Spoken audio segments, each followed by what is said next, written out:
Hello there, it's Mike. And Katie. It's episode 182. The one with everything, everywhere, all at once, and the black phone. This week on Cup of Rad.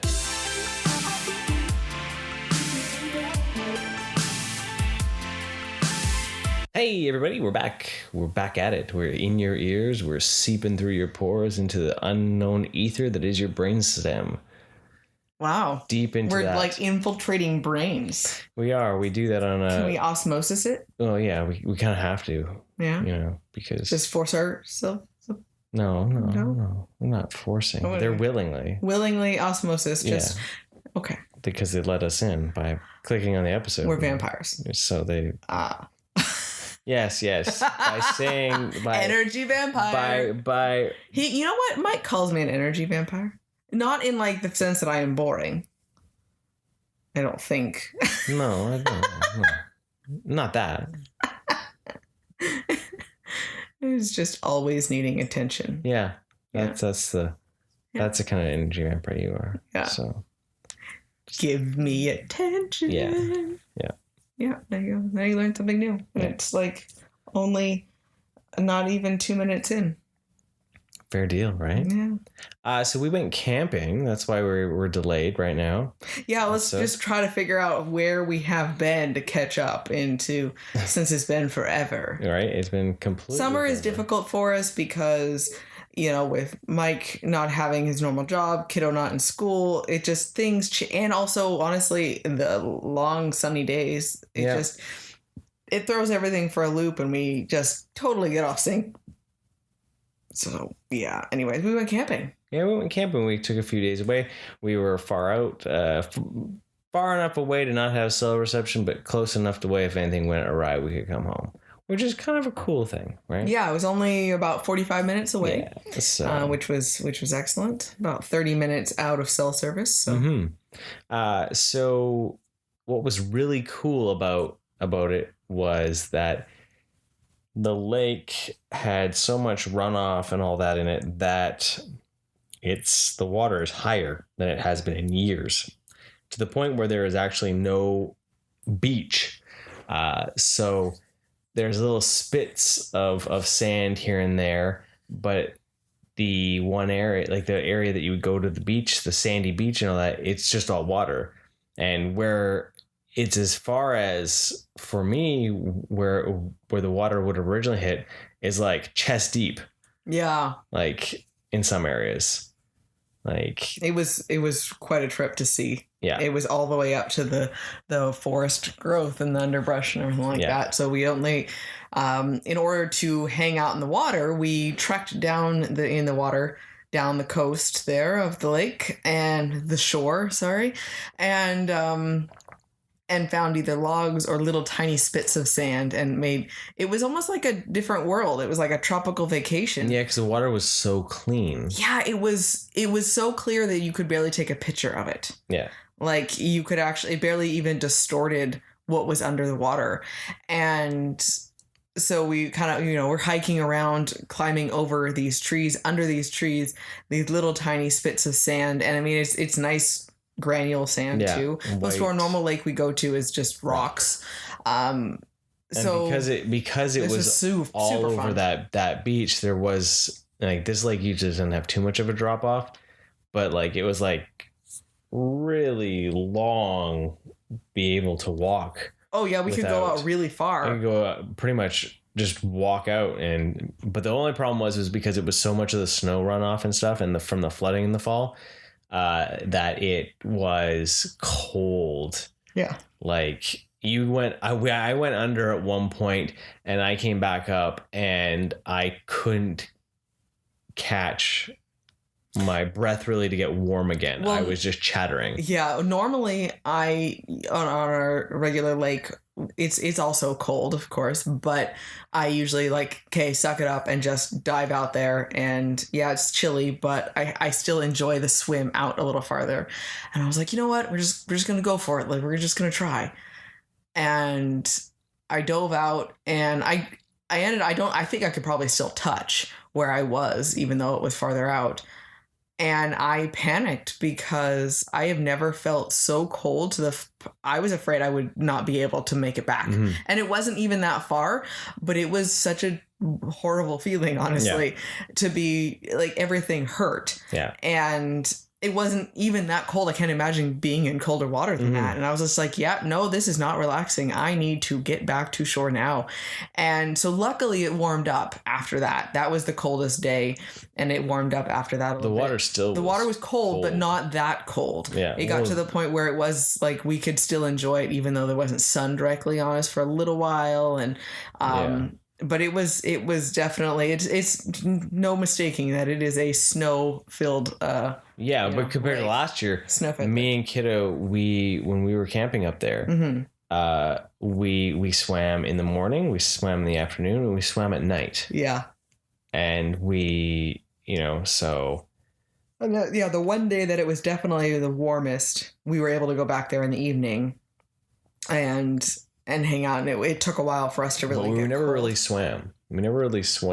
So we just kind of played in it. Okay, I felt like it was warmer that day, so that was all. No, well, yeah, but we never really actually swam in the water, right? Like there was not actual like swimming around. Yeah, no, it was more like just goof around, playing around. But opposed to like actually, the first night I couldn't feel my feet. Yeah. In the morning still, opposed to that other evening where I could still feel my feet, and that's a huge bonus to be able to still feel that. So that's very true. But so we checked out some movies. The other thing I wanted to explain though for that, one of my favorite parts of the camping was because it was totally clear sky and the full moon was on the Wednesday, and we were just about packing up because we didn't know what time it was going to be actually rising, and we were closing down to go to bed, and I went to go throw the garbage away, and I could see through the trees this giant glowing orb, and so I went and we got Kiddo and we walked down to the beach in the darkness about just after 11 o'clock,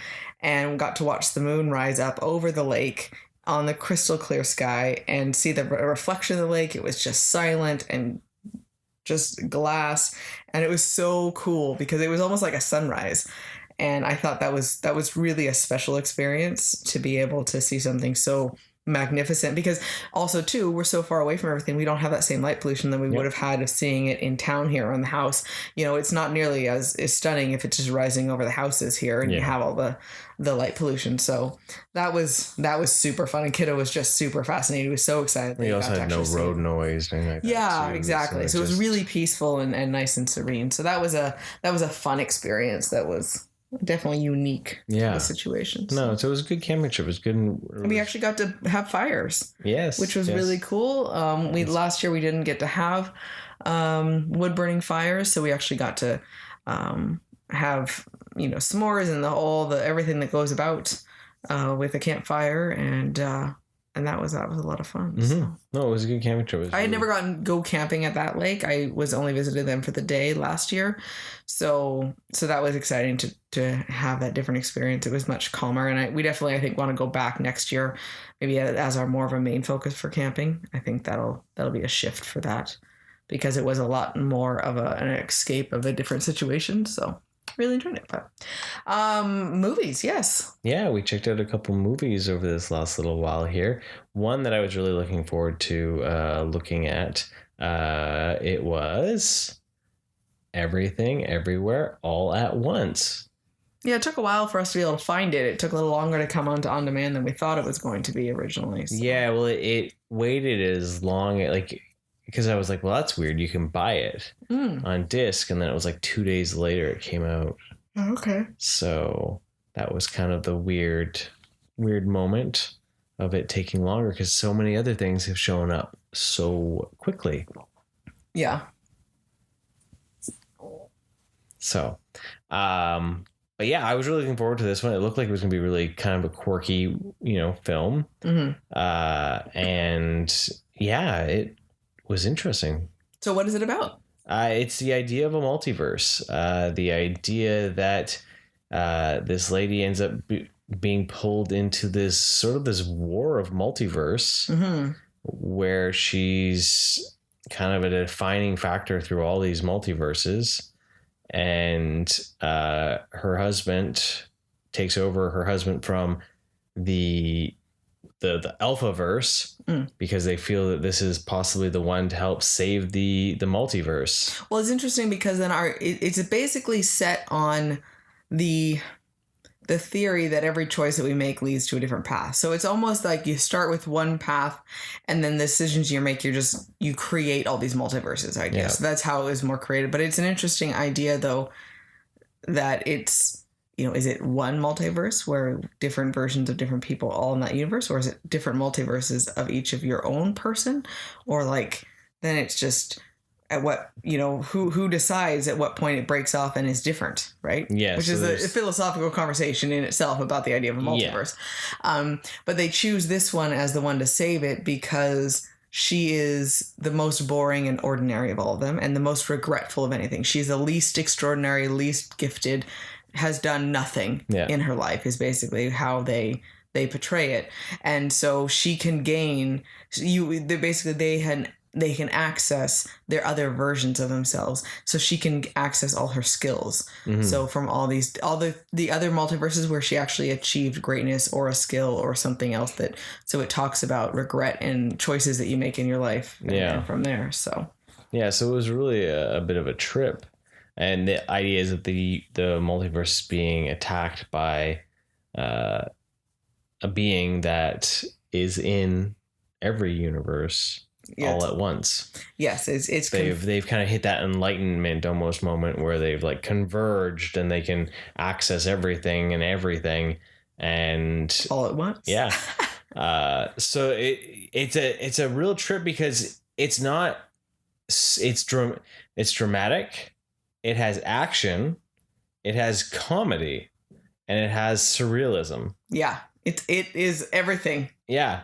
And there's romance. Yeah. And well, so what I love the style of it. It was so much of it was zany and over the top in some of the designs. And because you can have these crazy characters and these crazy designs because of a different multiverse, and you can have silly, ridiculous things. Yeah.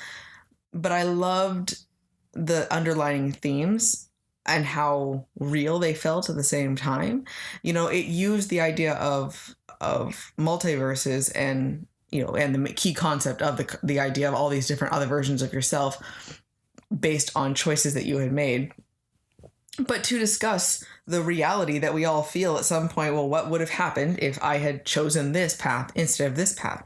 And then once you go down that path, then you have another branch, and then and all these choices that branches. You are. Yeah. And it's always was there the one defining moment that would have made the difference, or was there a bunch of cumulative little things? So it talked about that. So on a personal level, dealing with life choices, it talked about, relationships and how those choices then turn into, making a life with someone and how that impacts. So not only of potential changes in your own personal, but also in your marriage, because then you have the impact of that other person as well. And that commingling of choices. And then it talks about parenting and dealing with a young person who's, changing even cultures and norms and, growing up and also not putting your own regrets on them or your own fears or your own trauma. And so it's like all of this, but done in an easier to swallow package feel. So it's not right in front of your face. It's definitely this isn't really my life because she's being, fighting in multiverses and it's like the Matrix and all that sort of stuff, Yeah. But it kind of is talking about real life. Yeah. And I thought that was really interesting. So yeah. So probably the one, because there's a lot of like karate in it too. So that was really kind of cool, like kung fu action style in it. Mm-hmm. But what was probably one of your favorite multiverses that she tapped into? The silly one? Well, no, whatever one. Oh, I thought you were kind of leading me into like what was something. Well, there was a silly one, but I don't know. I need to. If you haven't seen it, I don't want to spoil the silly one. Well, I think it's not really. It's okay, because it's still interesting. You have to see it to believe it. You do have to see it to believe it. Well, the silly one that brought the most humor was the Hot Dog Finger Multiverse. Yeah. So in this multiverse, or in this universe, the caveman, were the Homo sapiens were killed off by the hot dog handed people. And so it's like They have big long sausage they have fingers. big long sausage fingers that are boneless. So just really think if you had long hot dogs on your hands and they just Each finger. flop around. Yeah, so you have 5 floppy fingers. And so it's not really hot dog hands. They kind of look like, but they're just floppy finger hands. But you have regular toes so that they can do things with their toes. Like foot long hot dogs. But it was like weird obsession with hot dogs. Yeah. In this universe. And to believe the sexualness of the hot dogs was strange. Yeah, it was because I'm still wondering where the ketchup and mustard came from. Yeah, it was, and like the point of that universe was one of the saddest but also most romantic in a different sense universes for things. So it was definitely strange. My favorite universe, I think, was your favorite universe, so I will let you explain that one. This, I think, took kind of the art to the pinnacle of being able to use cinema as art, because once they finally start discussing things, the entity then says basically like, hey, let me show you something. And they arrive on basically a barren landscape, and they're rocks on a cliff. On a cliff. And then there's subtitles, and they're talking to each other via subtitles. So it's total silence and this beautiful sky, and just nothing's moving, just the subtitles. Yeah. And it was so deep and meaningful in their conversation. Oh, too. Yeah. It was such a cool scene, because later on they use the rocks again when they're trying to change things. And the one decides to start trying to change. And so then you still have subtitles, but then it starts getting like weird because the rocks start moving. And it was intriguing to watch, because you wouldn't see that in a mainstream film by any means. Like, Hot Dog Fingers are funny, but I could see Hot Dog Fingers being in an actual like mainstream movie. Yes. More. That's why I say they were funny. Cinematically, the rocks doing nothing in just a static shot for a couple minutes while they talked about the existentialness of like the nothingness that is there, and sometimes how beautiful the nothingness can be. It fit perfectly with what they were talking about. It was such a beautiful visual for what was happening. And, the idea that, so this being that is the everything being created the everything bagel that was destroying everything. Never look at everything bagels the same. Yeah, totally, right? I couldn't bring myself to buy them this week. You're right. We haven't had everything bagel since. But the overwhelming aspect of having every option, and when you have everything, you almost have nothing, because nothing has meaning then. Yeah. So there's that difference, right? And it's very philosophical. But when you have, because what's the point of having everything? So you find no point. So then it's like, well, everything is a meaningless idea. And so it's like, it's really interesting, because then we also get caught up in feeling like we need more things because it's not enough, and losing sight of what we actually do have. And it's cliche, but making sure that you realize and be thankful for what you do have, right? And I think with the rocks, it's just this conversation of like, well, what if we were just rocks? And it seems like they have nothing, but they still have thoughts, and they're still talking, and they're still debating, and they have each other as rocks. And so it really took it to a simple nature rather than a lot of splashy graphics. And you really were like, those words were really impactful then. Yeah. So because you had to really pay attention to it. Yeah. Hey, why is it an everything bagel? But it isn't really an everything bagel, because there's nothing sweet on an everything bagel. I agree. So where is the everything sweet bagel? Because that's just the everything savory bagel. So what would be on an everything sweet bagel? Probably cinnamon. And raisins. because that's what usually is in sweet bagels. Well, that's true. Sometimes there's chocolate. Could be. There's also blueberry bagels, maple bagels. So a cinnamon raisin maple base. Yeah. With chocolate. I've never seen chocolate on a bagel. I've seen blueberry bagels. And then there's the maple ones, but I've never seen chocolate bagels. Maybe we put chocolate on sweet things, but bagels, right? But then everything savory, there's a lot of cheese bagels. And there's nothing of cheese. And there's no cheese, well, thank goodness, but I was just wondering because it's not technically an everything bagel. Starbucks does have an Asiago cheese everything bagel. So they one up on the everything, normal everything. But like... Yeah, why is it called everything? Why is it not just called a savory bagel? Yeah. Questions, so why don't they then mix sweet and salty within one bagel to make the true everything bagel? Well, now you have a task. Nothing like garlic and onion. It'd be so good. Garlic, onion, sesame, and maple, and it might work. Raisins and cinnamon and it's like no, it will not work. It's like you took hash browns and sausage and slam them with and put your maple syrup and your pancakes and oatmeal in it. It's just breakfast in a blender. Yeah, gotcha. But in a little ring form instead of a blended form. Because in a blended form, that just seems kind of gross. Yeah, I know. But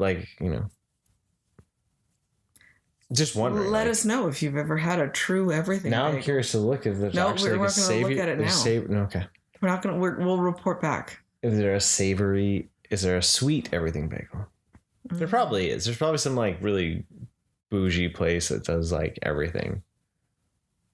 Maybe there is. Maybe if not, then that is a calling. The bagel shop that actually is like a donut shop or pastry shop, but they make bagels. And all these, this is just kind of donuts though. But no, bagels need to be opened. Yeah, you gotta be able to slide them open and put stuff in it. Yeah. So, everything bagel. But yeah. Okay. See, it opens up a lot of questions. There's a lot of questions. A lot of questions when it comes down to it. So, we talked about the different universes and the rocks. But there's a lot of universes that you don't really see at the extent to. You see flashes. So it is a bit of the, freeze frame moment of trying to spot them all. But because he does a whole a speed flash. Yeah. Of all of her faces, and some of them are alien and cat and all these different. There's definitely more universes they could have showed. Yeah, so it was more of just like, well, what type of skill do I need? Yeah. Oh my goodness! What was weird was the fact they had to actually use different triggers to access those. Oh yeah, I thought that was really interesting. Right. They found out that the path to one of their multiverse connections was doing something completely out of character and strange. Yeah. So one of them, she had to express her love to the IRS audit lady, and played by Jamie Lee Curtis, which was really fun to see her in such a different and also small angry role. She was just this very bitter person, and she played it very well. But she had to tell her that she loved her. And because it's not something she would do. But actually confess her love, right? Yeah, not just say it, but really mean it. But doing just random weird triggers, Right, she licked someone's nose at one point. Hey, some of them were actually really brutal too. The butt plug award. Oh, good gracious, I forgot about that scene. That was amazing scene. That was hilarious. Full-on kung fu fight. These guys trying to jump on a butt plug to jump into another multiverse version of themselves. Because that was a trigger. And the one guy finally succeeds. He's naked fighting, or he's Winnie the Pooh in it. Yeah. and they use sensor blocks to censor out his bits, but you can still see the trophy hanging out of his ass as they're like kung fu fighting. Oh yeah, that was hilarious and so awkward and uncomfortable at the same time to watch. So, because a lot of this takes place within the IRS building, and they get these Auditor of the Year awards on their desks, and they're like little trophies, and they're butt plug trophies. That's what they look like. Yeah. And so that's what they end up, that's one of the triggers they find out. So then it's the battle of who can get it up their ass faster. Yep. And it's so ridiculous because they're so serious about what they're doing. And it was, the more I think about it, like it was really funny and really well done and like a really good story. There's a dildo fight, people explode into confetti. Like, yes, I like. So the everything, the enemy there, she can just change things at will, right? Because she is tapping to everything. She has godlike powers. She can just manipulate the world around her at any given point. So she's fighting and she's shooting and she has like Joker guns where, they shoot confetti or people are exploding into confetti or terrible things too can happen. And they just it's very imaginative, but it's not, it looks like it should be cartoony, but it's not idea, right? So it really is the everything goes. Yeah. So what are your like main thought, like final thoughts if you were to sum it up? I think it's because it is a little bit of everything and there's enough action and humor in it. It can be a little bit dry to start out. You got to get through a little bit of that character development, but it was really interesting. I really did enjoy it. It held my attention. I wouldn't mind watching it again because there was a lot going on and, be open to the bigger story and the underlying themes for things. But really pay attention and it allows you to think deeply, but it doesn't force you to have to. There's still a story that it doesn't have to be existential to think about at the same time. Yeah. And I think I like that, where it's not like so deep where it's like I can't I'm too bogged down. It's just too much. There is a story there of just the movie and just what they're going through on their everyday life feel. And then there's all the different things you can take away from it. And so I really enjoyed that. Yeah. So it's not like, I only feel like a drama right now. I don't feel like a drama right now. I only feel like action or comedy. It allows me to be, it's a little bit multi-purpose, I guess. So it fits all the, ticks all the boxes. Yeah. So I would highly recommend it. I thought it was really enjoyable and they all did such a good job acting in it. So phenomenal cast. What about you? Yeah, I highly recommend it. If you haven't seen it, you definitely need to check it out because it is a very creative film. It definitely has found its place most likely on my top 10 for 2022. Yeah. If not in the top 5. Nice. Because I don't think a lot can really beat it out because of it. But I don't know my placing until we get later into the year, of course.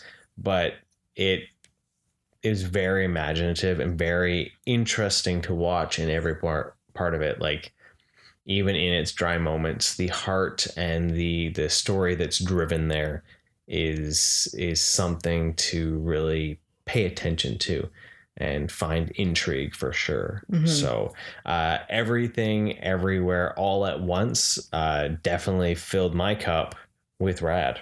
Go check it out. So the team that brought you Sinister decided to team up again, and they brought you The Black Phone, based on the short story from Joe Hill in 20th Century Ghost story collection. Oh, I didn't know it was a Joe Hill story. Yep. And this stars Ethan Hawke, and it's directed by Scott Dickinson. So... you had been wanting to see this when it came out in theater. It did not. Well, because it's the dudes that did Sinister, Katie. Like, I know. But then Elvis, I think, is what trumped it, and I was I pushed pretty hard on that one. Yeah. So we were going to go back to see it. We never did. And all of a sudden it was gone. But lucky enough, it came out on demand pretty damn quick. Universal has been one of the only companies that's still been doing the higher pay rental. But it's quicker. Like the stuff's only in theaters for like a month and then it's on demand for like $25. So that worked out in my favor because I was able to then get to check it out. Yeah. The Black Phone tells the tale of the Grabber. It's been terrorizing a small town in the 80s. In Colorado. Yep. And it centers all around a boy that is, experiencing people he knows gone or friends that are being taken. And then eventually he is taken himself by the Grabber. So Ethan Hawke plays the Grabber. It's just fun to say. Yeah. You know how I would be if there was the Grabber in town. The Grabber will get you. Yeah, you would. So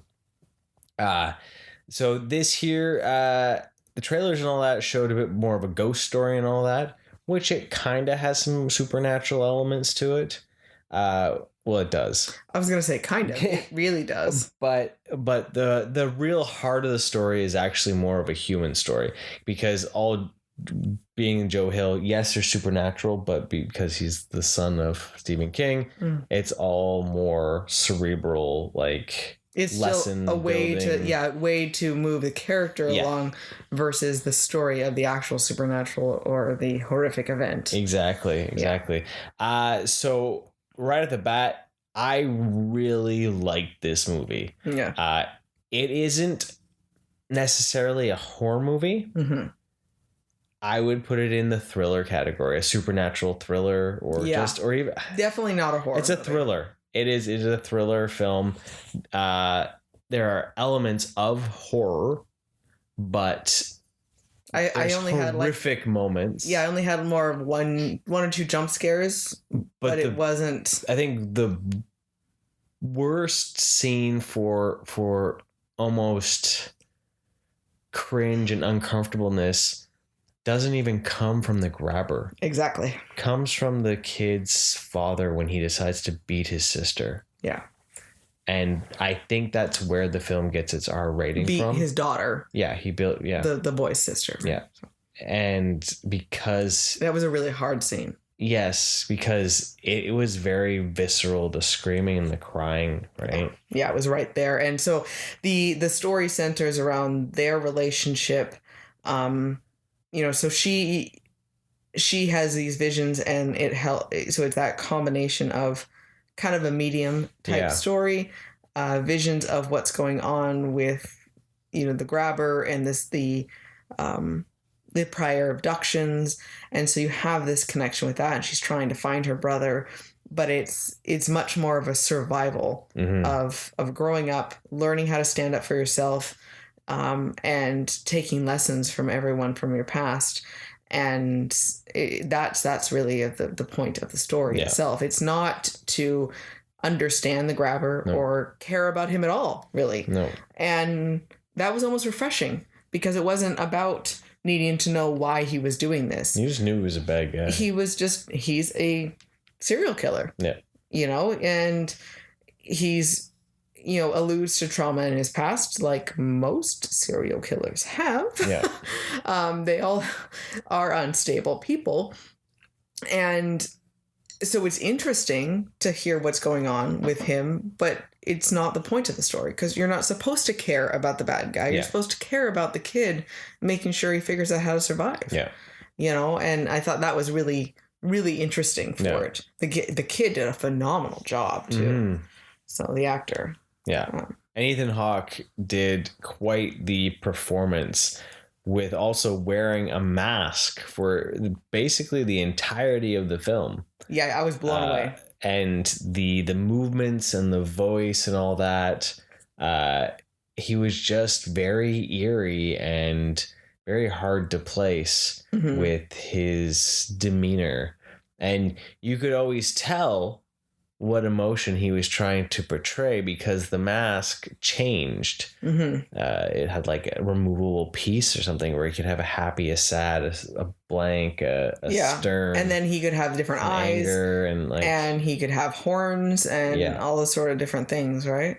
So it was definitely, it was very creepy. So I can see why the appeal, because the Grabber's aesthetic was really interesting. But while watching it, just seeing how it unfolded, it was so much more interesting to see how the boy then tapped into the supernatural of the black phone and being able to talk to the Grabber's past victims, to search around the layer he was in to find things that they had tried and try to perfect it, and try little things so that he could make it through the ordeal. And it was just really, it's hard to say, like, it was a very beautifully shot one because its ambiance was very dank and murky, very muted colors, because you dealt with a lot of grays and browns. It felt old. Yeah. It felt like you were watching something that it felt like an older film. Yeah, and it had that same kind of aesthetic as like Sinister, right? Yeah, like with that, just like something felt off about the. It wasn't glossy Hollywood. It was more of the dark kind of underbelly kind of feel. But I was really enthralled with watching this, because even though it wasn't sort of a bombastic supernatural horror movie, the story took a different kind of approach, telling a really human story. And that was impressive. Yeah. And I enjoyed every moment of it. Yeah. Yeah, I agree. And I had no real reason that I was putting it off. I think I felt like it was supposed to be more creepy horror, but I'm really, really happy with it. And, because I agree with your idea of the thriller aspect. That it had just enough of the serial killer or bad guy feel, but it wasn't that the basis of the story. And I actually found that really refreshing and interesting. And again, this can be taken on, if you look at it on face value of the supernatural of him talking to ghosts about this, or you can even think about it as more of a the concept of him was that a comfort mechanism for him of trying to think about what other boys would have done, that he would have known, what goes on in your head when you're being held against your will, and this guy is, you could think about it in different levels, even not supernatural, and thinking what could have helped him cope through this ordeal. And it was really well done. I was very happy we did get to see it, although late, but at least we got to see it. Yeah. So. No, it was, I would recommend it in a heartbeat. Ethan Hawke is quickly being, because he's been in a decent amount of stuff right now. Like I really do like him. But this one was thoroughly impressive for me. Well, he's got in the case of working with Blumhouse, he has 3 really good Blumhouse movies. Yeah. The original Purge, Sinister, and now this. Yeah. And they're all pretty top tier thrillery, kind of spooky, make you question things, right? Well, it shows what a good actor he is too. Because he plays different characters. Different completely characters, right? Yeah. So, it's kind of a interesting, switch in his career for what he is looking to do, right? Yeah. So I can see the Grabber being a great action figure, though. Because if it was interchangeable pieces or something, that would be really cool to have one of those the magnet things for the face, and to have the mask being able to take on and off.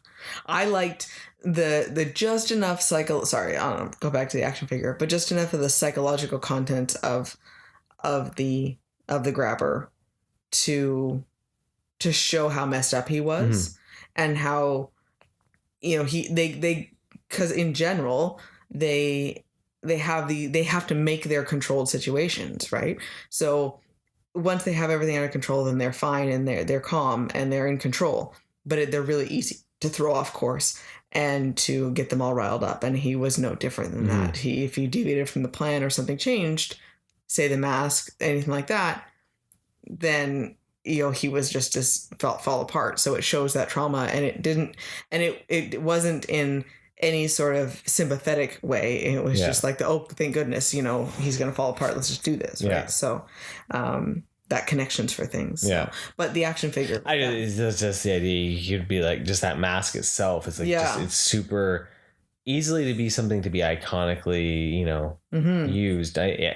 Well, the movie poster was kind of still burned in my brain for it, right? I think it always just gave me the creeps. Yeah. We'd see it in the theater, and I'm just like, something about that just kind of like. And they did a great job with that spine design, tingling, right? And it's good and bad. Like it's creepy, but it also makes you feel like the movie's going to be creepier than it is. So there is a good and bad for it. Yeah.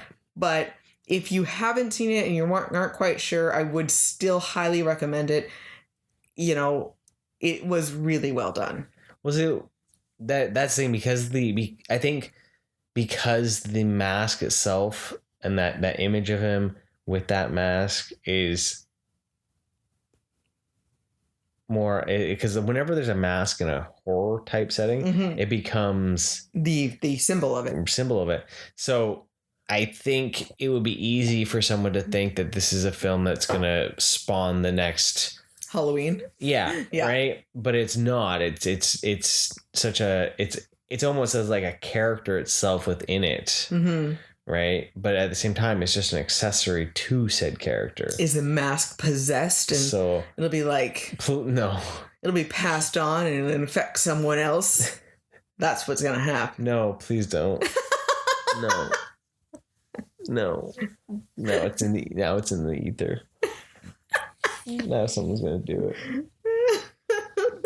It was never actually Ethan Hawke. It was always the mask. Yeah. The next movie's going to have someone in the precinct put it on. Oh, guys, look, I'm the grabber. And then, it'll take him over. And it'll take him over and it'll just go crazy. Yeah. I rescind the thing spewed into the ether. It was a terrible idea. It is also nothing at all following suit for the movie, so. Right?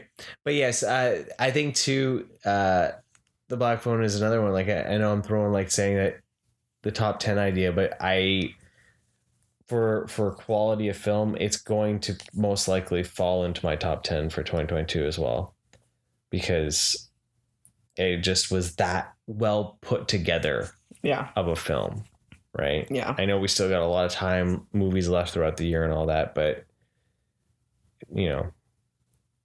that one there is in there. And again, it wasn't boring. It kept my attention too, so it's always a bonus. So. It was just nice to see.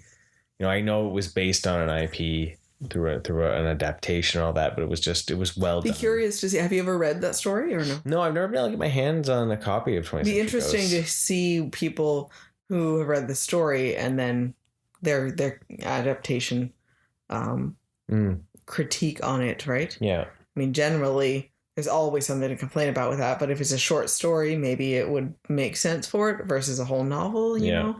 But that'd be something interesting to see reviews. So have you ever read that story? From what we've kind of said, does that make sense? Or have you seen the movie and read the story? See, so it would be interesting though, because any of the other stuff that had been a Hill adaptation, I haven't really ever liked. So the story of the book? Yeah, I didn't like Lock and Key. Yeah. I couldn't get into that show because it was nothing like the comics. Yeah. I didn't like the show that was based on the Nosferatu, the Oldsmobile, the Christmas Land one. Horns wasn't bad, but it was vastly different, right? Mm-hmm. So he's had a lot of adaptations of his stuff over these. Oh, okay. But so it might, But I kind of have faith in Dickinson because of it's more Sinister. Of that team itself. Yeah, it was Sinister, but then also the first Doc Strange was a pretty solid comic book movie. Yeah. Right. So, and he did that one. So, nice. Nice. Who knows? But yeah, if you have some time and you want to be kind of creeped out, but also into a psychological thriller, The Black Phone. Check it out. Well, that is everything for this. Yeah, nice, that's short, this week. very sweet, exciting. Yeah, movies, new, it's fantastic. like an espresso shot of rad. Thanks for joining us, everyone. Have a wonderful day. And remember, stay rad.